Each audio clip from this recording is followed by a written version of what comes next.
ಕುಷ್ಟಗಿಯ ಗ್ರಾಮ ದೇವತೆ ದ್ಯಾಮಮ್ಮ ದೇವಿ ಜಾತ್ರೆಗೆ ಭಕ್ತರ ದಂಡು ಹರಿದು ಬರುತ್ತಿದೆ. ತಾಲೂಕು ಮಾತ್ರವಲ್ಲದೆ ವಿವಿಧೆಡೆಯಿಂದ ಬರುತ್ತಿರುವ ಭಕ್ತರು ದೇವಿಯ ದರ್ಶನ ಪಡೆದು ಪುನೀತರಾಗುತ್ತಿದ್ದಾರೆ. ಜಾತ್ರೆ ನಿಮಿತ್ತ ನಿತ್ಯ ಅಹೋರಾತ್ರಿ ಭಜನೆ ನಡೆಯುತ್ತಿದೆ. ಭಜನೆ ಆಲಿಸಲು ಪಟ್ಟಣದ ಅಲ್ಲಲ್ಲಿ ಧ್ವನಿವರ್ಧಕ ಅಳವಡಿಸಲಾಗಿದೆ.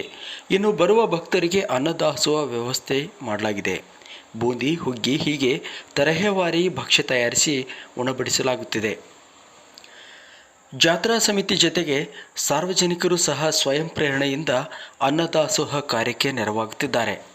ಏಪ್ರಿಲ್ 16ರಿಂದ 20ರವರೆಗೆ ವಿವಿಧ ಅಂಗಡಿಕಾರರು ಸಹ ವ್ಯಾಪಾರ ವಹಿವಾಟು ಸ್ಥಗಿತಗೊಳಿಸಿ ಜಾತ್ರಾ ಕಾರ್ಯಕ್ರಮದಲ್ಲಿ ಪಾಲ್ಗೊಳ್ಳುವಂತೆ ಜಾತ್ರಾ ಸಮಿತಿ ಮನವಿ ಮಾಡಿದೆ.